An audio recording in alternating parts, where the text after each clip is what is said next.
Greetings and salutations. Second Star Right, back with more Raid Shadow Legends, and I am exhausted. It is coming up on 3 in the morning. We have 3 minutes left on this summons event, and I'm going to try to race through it as fast as is humanly possible because I kind of forgot about it.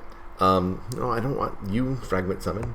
I didn't forget about it, but like I had other things I had to do, and time got away from me, and I was cooking and cleaning, and it's Christmas, and so it's the very possible last minute, but it's the champion chase thing, so I want to take advantage of while trying to get the fusion done, try to get some summonses done, and we're off to an inauspicious debut with an Occult Brawler and a Jotun.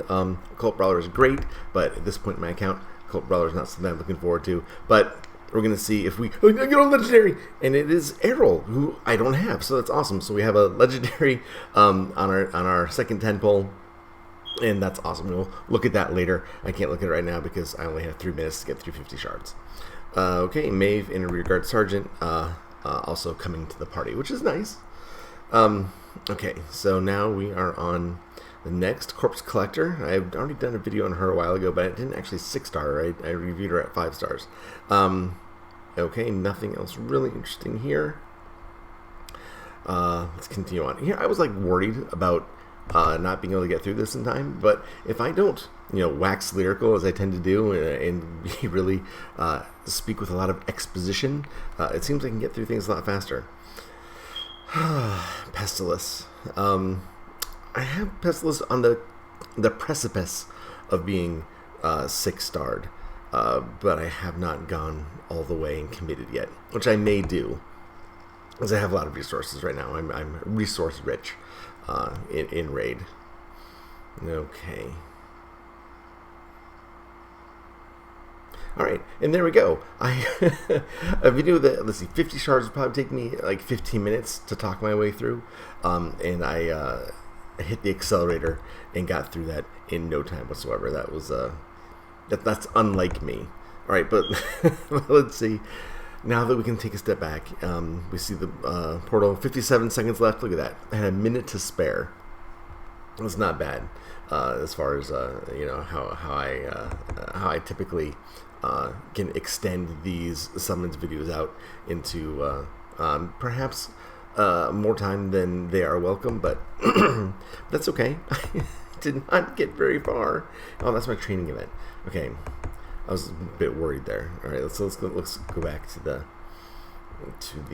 hey, stop it, no, go away, to the tournament. Let's see how far those 50 shards got me in the fragment summons event. Okay, champion chase. Alright, so I'm basically done. That's good. I have a day to think about what I want to do to get these other 400 points. You know what? Maybe we'll just pull a sacred.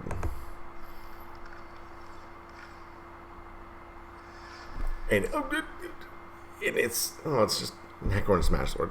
So I got too old. I'm not going to complain about getting. Don't get me wrong. I was kind of looking forward to getting the new one, the one that the event was in place for. But Smash Sword is a decent champion. Now that we're kind of out of time, we can give a look-see at what these champions actually do. Again, Hackhorn, Smash Sword, not a new champion, been around since the beginning. With his A1 has a 40% chance of placing a stun, damage based on hit points, which is typically a pretty underwhelming statistic to base your attributes upon, but what are you going to do? His Rallying Bellow, though, removes all debuffs from all allies, heals all allies by 15% of the champion's hit points, and heals the ally by an extra 10% of this champion's max hit points for each debuff removed from them. So his A2 is a really good heal when you're going up against a debuff heavy team, or you find yourself in a situation, dungeon or whatever, where you are debuffed a lot. His A2 comes in really handy at that point. I run into some Smash Swords because I typically run debuff heavy teams in arena and stuff where I've had serious issues taking down the Hackhorn because they're fast enough to keep recycling through that A2 and making my life miserable. Okay, and then they also, of course, block debuffs when it's ascended. And then his A3 Blood Offering sacrifices hit points equal to 25% of this champion's max hit points, then attacks all enemies. Damage inflicted is equal to 50% of this champion's max hit points. Any attack is always a normal hit, which is completely unnecessary. They did not have to do that. I don't think they should have. I think because it's a legendary champion, they should have just let it crit. Yes, it would be a massive hit, but as it is now, the reports that I remember, unless he's been buffed and without my knowledge, is that his A3 was pretty underwhelming. So take that for what you will. I don't know that I'm even going to build this champion. And this is on a 4-turn cooldown, by the way. I don't know that I'm even going to build my Smash Sword. I just don't know. I kind of feel like the game has moved a bit past his usefulness, but who knows? Maybe he'll find some new use in Hydra or something. I don't know. It's possible. With new content coming out, or that has come out, we're finding new uses for old champions. So, who knows? Maybe it's a good thing. Let's take a quick look at Errol. I did pull an Errol also. Let's see what Errol has to offer. If I can find Errol. Okay, let's see. Here we go. All right, what does Errol do? I don't even know. He's a Sacred Order. I've already finished the Sacred Order Faction Wars, so he's not gonna do me much good on this account, unfortunately. But let's just see. Let's just see. Let's just see what Blazing Sword is. Attacks an enemy, 30% chance of inflicting a critical hit. I love critical hits, and I love having extra ability to do that, but I typically run with a crit lead in dungeons, so that's probably not necessary. Helmbreaker attacks one enemy 3 times, extra 30% chance of inflicting a critical hit. Okay, each hit is a 50% chance to ignore defense. Okay, now critical hits plus ignoring defense is usually pretty cool. You can then change his masteries. Instead of going all out on crit damage, you can do ignore defense, which can be pretty badass. Alright, what else does his A3 do? Negation.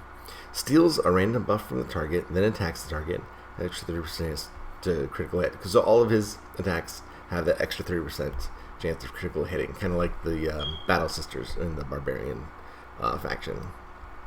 Ascended skill steals all buffs from a target enemy, then attacks the target, and has extra 30% chance of inflicting a critical hit. Okay, so that's his thing. It's buff management and critical hits.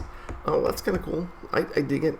Not going to help me in any way, I don't think, but it's pretty cool character design.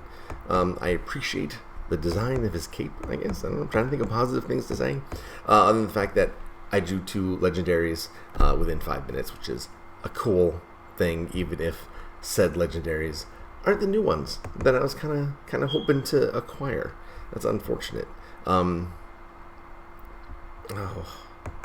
what were they? Let me look at the index. Let's look at the index, shall we? Was it Shadowkin that the new one was? No, I don't even know.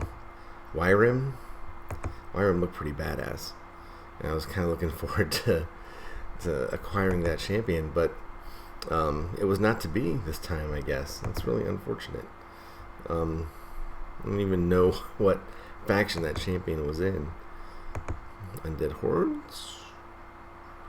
Wyrim. Let's look, shall we? Nope, not there. Demon Spawn, maybe? Yeah, there we go. Wyther.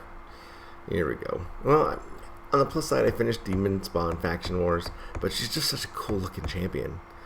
I don't know, it's really, really neat. It would have been nice to have acquired this champion, but Errol and Smash Sword. What am I going to do? Complain about getting 2 legendaries? Not going to do it. Not going to do it. Plus, I need to go to bed. It is 3:06. I am exhausted. I'm still full of the ossobuco that I made for dinner tonight. Oh, chef's kiss. It was amazing. Actually, I can't wait to wake up in the morning so I can have breakfast and have it again. But, that might not be for a while, though, because I am so wiped out. Having 4 kids on Christmas can be an adventure, and let's just say that my adventure time is about expired. I can't really handle much more. I need a really, really long nap. Like borderline hibernation is what I'm looking forward to. So let's see if we can make that happen. In the meantime, guys, thank you for sticking around. I appreciate it. If you liked it, throw me a like, because the algorithm likes all that kind of stuff. They like subscribers. They like comments. So anything that you can contribute, I would be appreciative and a happy camper. So, guys, I hope you had a great holiday, and I will talk to you next time. All right, have fun. Bye.